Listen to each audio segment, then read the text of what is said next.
Mom, I passed! Emily joyfully exclaimed as she ran into the kitchen. Well done, sweetie. Congratulations, her mom said happily. At that moment, the sound of the front door opening was heard in the hallway. Sarah smiled and said, "Oh, Dad's back from work."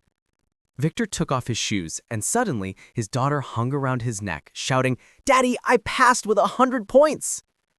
Victor managed to keep his balance and said, "Well done, dear. Congratulations." They both went into the kitchen where Sarah continued bustling around the stove. She took the kettle and poured water into it, about to put it on, when suddenly she stopped, lowered her head, and let out a slight groan. Emily approached Sarah. "Mom, are you okay?" Sarah, as if nothing had happened, became cheerful and full of energy again. "Everything's fine, Emily dear. Everything's okay," she replied. Victor also grew alert. "Sarah, are you sure everything's all right?" "Yes, dear, everything's fine," Sarah answered. Sarah put the kettle on and sat down at the dining table. "Girls, I have news for you. I was able to get time off after all. There's an option for a trip to the sea." "Wow, to the sea?" Emily exclaimed with joy. "Great, but what about your store?" Sarah asked. "Who will look after it?" "Don't worry about that," Victor said confidently. "My new accountant Alexander will handle the store's affairs, and I'll be available if needed." After lunch, Victor grabbed his briefcase and headed to work. Sarah suddenly got a headache and went to the bedroom to rest. Emily washed the dishes and sat by the window. She felt happy to have been born into such a close-knit family. Her dad put in all his effort so that neither his wife nor his daughter needed anything. He had his own grocery store. Emily's mom used to work at a factory as a technologist, a harmful job that, along with subsequent layoffs, took its toll. Sarah's health deteriorated, but she still paid attention to her daughter's successes at university. Emily was a straight A student, which couldn't help but make her mother happy. A week later, the whole family went to the sea. Victor managed to wrap up all work matters and calmly handed over the store management to Alexander for the time being. Sarah, as if forgetting about her poor health, was once again cheerful and fun, just like before, spending time with her loved ones. While the parents sunbathed on the beach, Emily swam in the sea. Her father read a book, and her mother simply enjoyed the tan. But suddenly, Victor pulled out his phone, and his expression changed drastically. He got up from the beach lounger and said, "Excuse me, I'll be right back." Emily and her mother exchanged glances. What could have happened? Emily wondered thoughtfully. "Oh, sweetie, I don't know. But when he has that look on his face, it means something very serious has happened. Oh, I don't feel well." After finishing the call, Victor returned to the family. Sarah asked with concern, "Victor, what happened?" Victor sighed and then said, "Money has disappeared from the account where the profits were deposited. Moreover, the tax office came and fined us. We need to head back." On the way home, Dad maintained a gloomy silence. Judging by his gaze, he was deep in thought, and Emily and his mom tried to help Victor distract himself a bit, but nothing worked. Emily and Sarah looked at Victor, who stared intently at the road. At that moment, Sarah groaned and clutched her head. "Mom, are you okay?" Emily asked. Sarah barely replied, "I don't feel well." Victor noticed that lately, such attacks had been happening frequently with his wife, and he decided to take her to the doctors. Now, on the road, all attention was focused on Sarah. Victor was no longer worried about the work situation. He was concerned for his wife. In the minds of the husband and daughter, there was only one thought: get home as soon as possible and take Sarah to the hospital. Victor and Emily sat in the hospital corridor in a state of tension, waiting for Sarah's return and the test results. Finally, the doctor came out. Victor and Emily approached him, interrupting each other with questions. "Doctor, what's wrong with her?" The doctor paused for a moment, looking at them, and then replied, "She has a cancerous tumor in the brain area." From these words, Emily nearly fainted, but Victor caught her. "How is this cancer?" Victor asked in disbelief. "She felt fine. Everything was okay." "How long has she been complaining of dizziness and fatigue?" the doctor asked. Victor and Emily exchanged glances. "Well, about a month ago, she started complaining of headaches and overexertion," Emily replied. Those were the signals that a cancerous tumor was developing, the doctor said. Can we save Sarah somehow? Victor asked him. The doctor looked at him silently again, and then, shrugging his shoulders, said, We can try, but surgery is unavoidable, and even after surgery, I can't guarantee it will help. But again, we can try. The patient will come out to you now. They arrived home.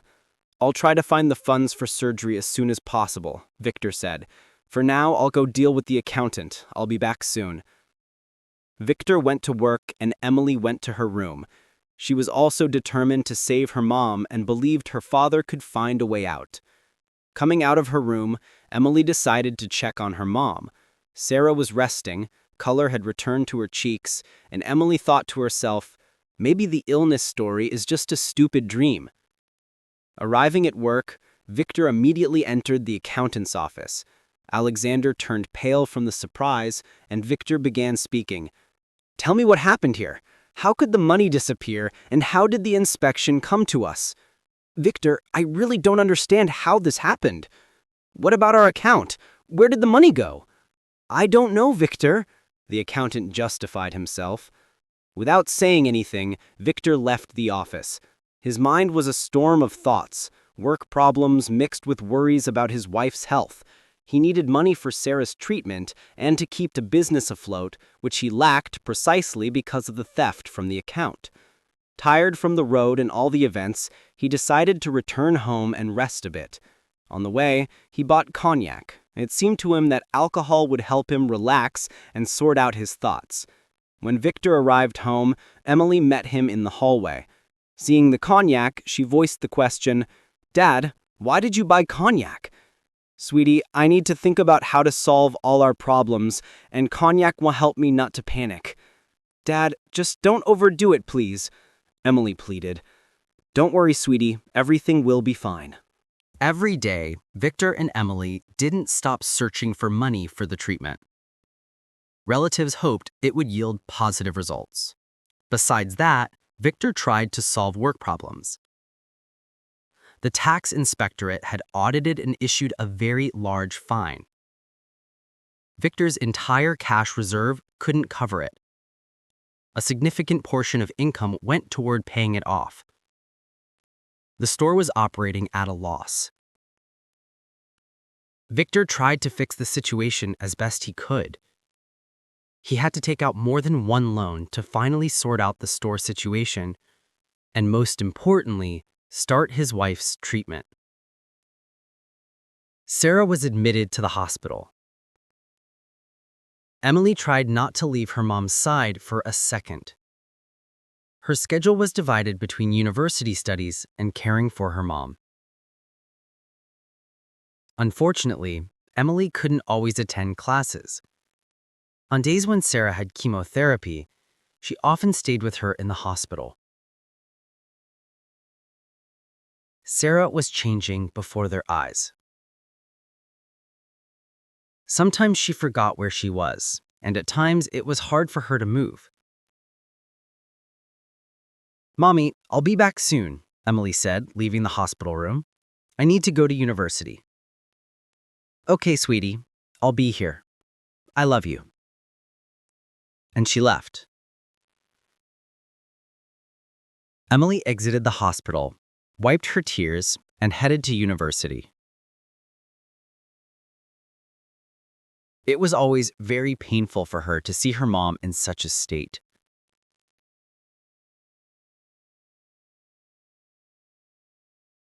The treatment had been going on for half a year already.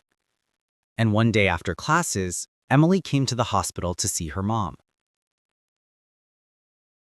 Entering the room, she was stunned. Sarah wasn't there, and the bed where she lay was neatly made. With horror in her voice, Emily screamed, "Mom? Mommy?" A nurse approached at her cry and said, "Calm down, please. Your mom has been transferred to the intensive care unit. Sit down. I'll call your mom's attending doctor right now, and he'll explain everything to you in detail." "Thank you," Emily replied, and sitting on a chair, began calling her father. When Victor picked up, Emily said, Dad, Mom's not well. I'm at the hospital. Come quickly, please. I'm on my way. Ending the call, Emily tried to pull herself together, but fear of the unknown overwhelmed her. Waiting for the doctor felt like an eternity. It seemed like everything had stopped. Victor rushed into the department. He was met by an anxious Emily. Emily, what happened? What did the doctor say? Every day, Victor and Emily didn't stop searching for money for the treatment. Relatives hoped it would yield positive results. Besides that, Victor tried to solve work problems. The tax inspectorate had audited and issued a very large fine. Victor's entire cash reserve couldn't cover it. A significant portion of income went toward paying it off. The store was operating at a loss. Victor tried to fix the situation as best he could. He had to take out more than one loan to finally sort out the store situation, and most importantly, start his wife's treatment. Sarah was admitted to the hospital. Emily tried not to leave her mom's side for a second. Her schedule was divided between university studies and caring for her mom. Unfortunately, Emily couldn't always attend classes. On days when Sarah had chemotherapy, she often stayed with her in the hospital. Sarah was changing before their eyes. Sometimes she forgot where she was, and at times it was hard for her to move. Mommy, I'll be back soon, Emily said, leaving the hospital room. I need to go to university. Okay, sweetie, I'll be here. I love you. And she left. Emily exited the hospital, wiped her tears, and headed to university. It was always very painful for her to see her mom in such a state.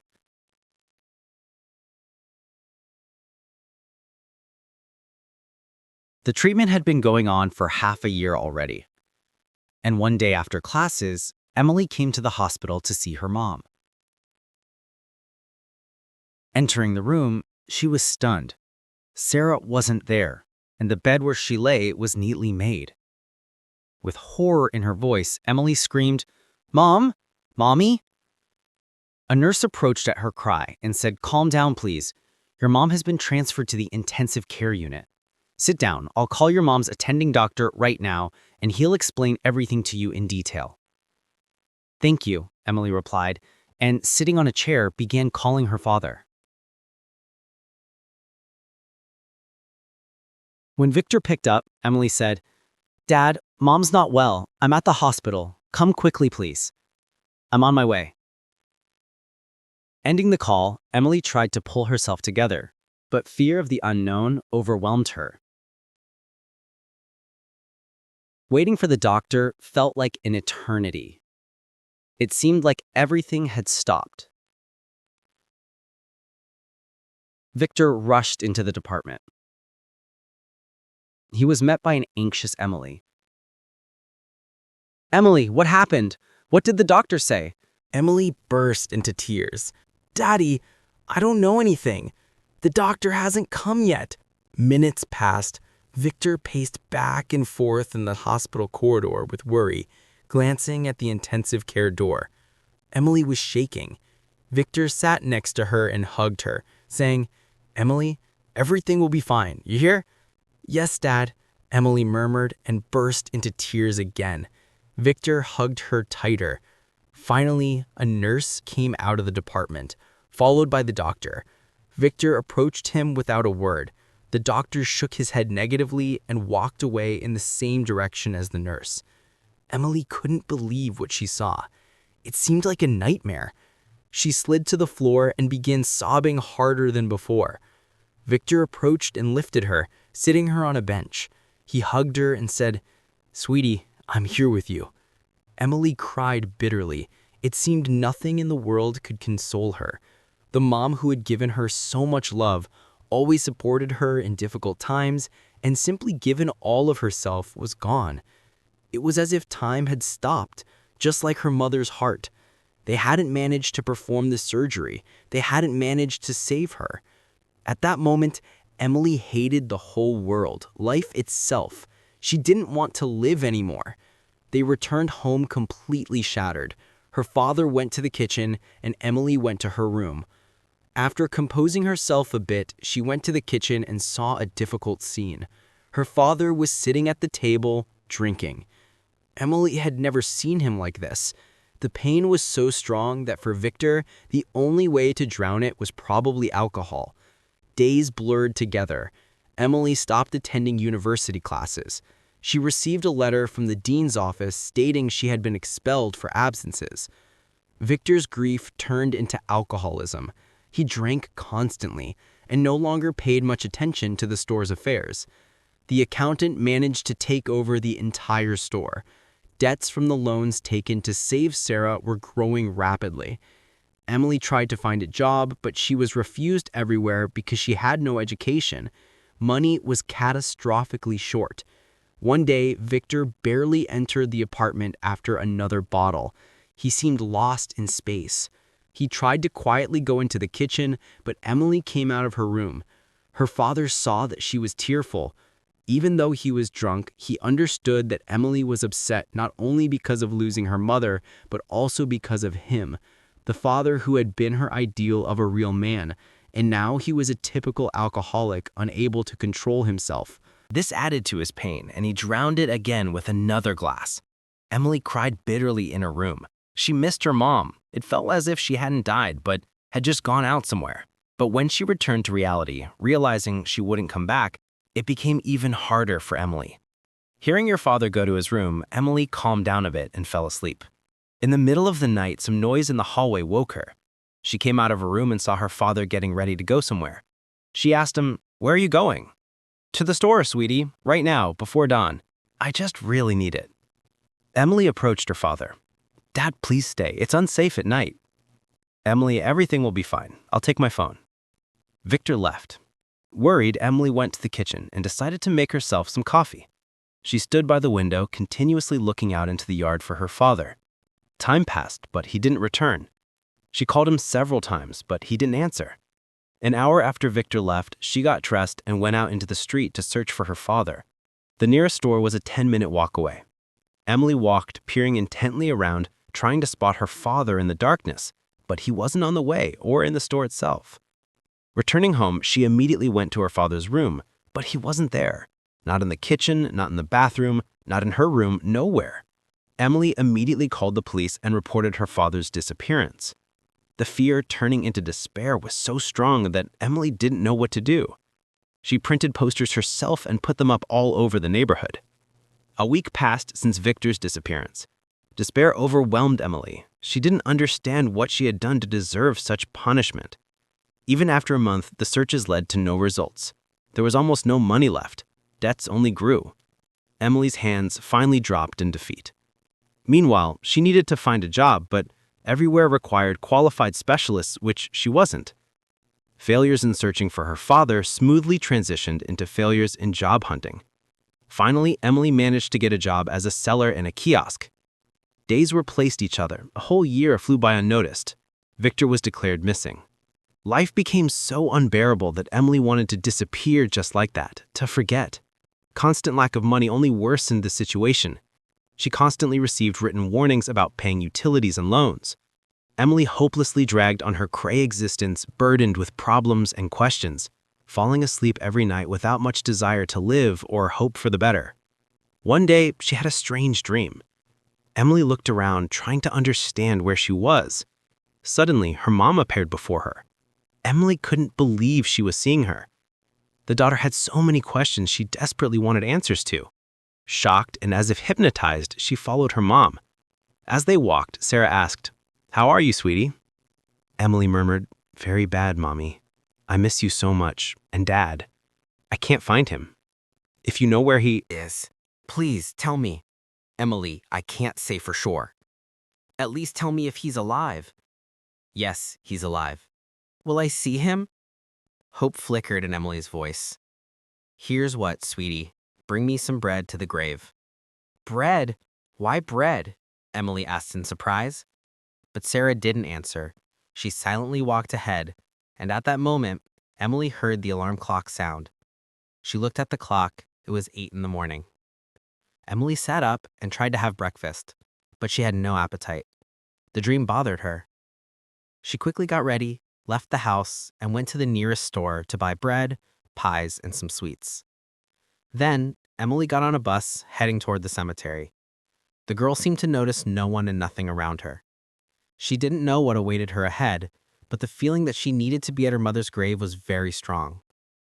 Upon arriving at the cemetery, Emily headed to her mother's grave.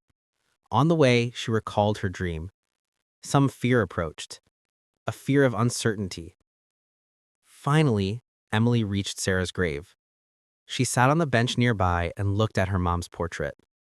Overwhelmed with emotions, tears flowed from Emily's eyes.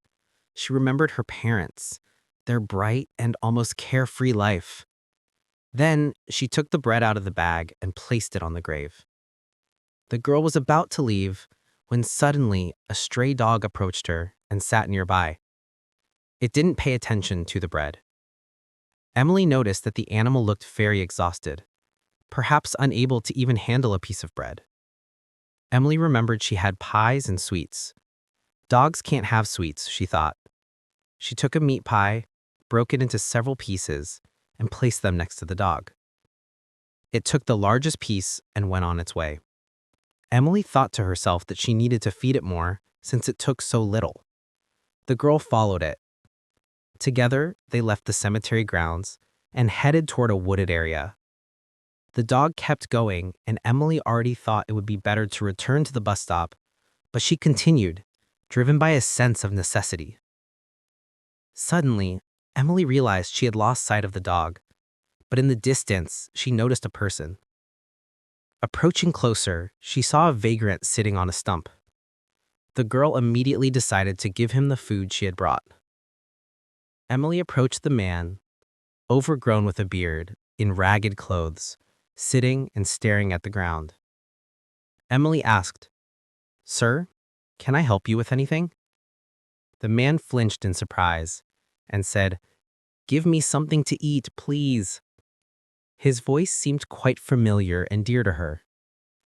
Emily gave him the remaining bread, then took out candies and pies from the bag and gave them to the man as well. "Thank you so much," he muttered, and began devouring pies one after another. "Where do you live? What happened to you?" "I have no home," the unknown man said, looking at Emily.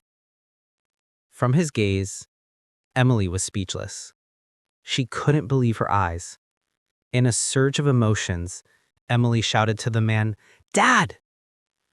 Emily couldn't believe she was seeing her father alive. A whole wave of emotions overwhelmed her. She rejoiced, sobbed with happiness. Finally, her father, whom she no longer hoped to see, was found. Emily's cry startled Victor. He peered at her, and suddenly, like flashes, memories floated before him. How Emily hugged him after a successful exam, how they vacationed at the sea, and how they tried to save Sarah together. He still doubted he was seeing his daughter. "Emily?" Victor addressed the girl uncertainly.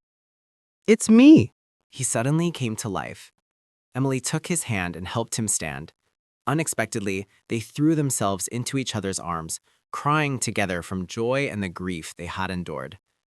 Emily and Victor looked at each other for a long time, wiping tears and not believing their eyes. "Dad," Emily whispered barely audibly. "Daddy, thank God you're alive. I thought you had left me too." "What happened then?" she asked, calming down. "Emily, I was robbed that night when I went to the store for another bottle. They attacked me and beat me badly. When I came to, I couldn't remember who I was or where I was. I wandered the city for a long time, looking for food, begging. Then I ended up in a neighboring town. Local homeless people took me in and I lived with them. Just recently, I started remembering that I had a family, that I wasn't alone. I decided I needed to return here to find at least someone from my family. When I returned, for some reason, I was constantly drawn to this cemetery. Yesterday, I remembered that my wife is buried here. Emily, dear, tell me where her grave is. I don't remember, Victor said with tears in his eyes. Daddy, come with me, Emily said soothingly and led him to her mother's grave. Here it is, Daddy. This is where we buried her. Victor stared intently at the cross with Sarah's photo and then began to cry bitterly, falling to his knees. Emily squatted next to him and stroked his back. Then Victor wiped his tears and tried to stand. Emily supported him by the hand, but suddenly he fell. Dad, what's wrong? Emily screamed. The girl quickly grabbed her phone and called an ambulance. A few minutes later, the medical team, along with Emily and Victor, rushed toward the hospital. Upon arrival, Victor was immediately handed over to the doctors. Emily sat in the corridor, patiently waiting for the examination results and the doctor's assessment. The doctor came out, and Emily ran up to him asking, "How is my father?" The doctor looked at Emily and replied, "Well, nothing serious. Due to prolonged starvation, exhaustion, and nervous strain, he had this fainting spell. You can take your father home now." "Thank you so much," Emily said. "You're welcome," the doctor replied, and left. At that moment, Victor came out to her. She approached her father. "Dad, how are you?" "Everything's fine, sweetie. They've got me back on my feet." Victor gradually started recovering. Emily helped him restore his health. He completely gave up alcohol and even began exercising. Victor got a job as an accountant at an industrial enterprise, but the thought of getting his business back didn't leave him. First and foremost, Victor wanted to get revenge on Alexander for stealing the money from the account and forging documents, which caused that large tax fine. With the help of old acquaintances, he managed to expose the cunning accountant. The frightened Alexander returned the store to Victor along with all the stolen money. Emily was able to re-enroll at the university. Over time, the girl and her father managed to solve the problems with bank and utility debts. Life, albeit with changes, returned to its former course. Suddenly, Emily's memories were interrupted by her father asking, "Emily, is everything okay?" "Yes, Dad, everything's fine." Emily placed the brad by the monument and, placing her hand on the photo, said, "Mummy dear, thank you so much. You didn't leave us and helped us. I love you very much." Emily removed her hand and stood next to her father. Victor silently looked at the monument, then turned to Emily and said, "Well, sweetie, shall we go?" Emily nodded in response. Endlessly grateful to Sarah, Emily and Victor got into the car. Victor started the engine and they drove home unhurriedly.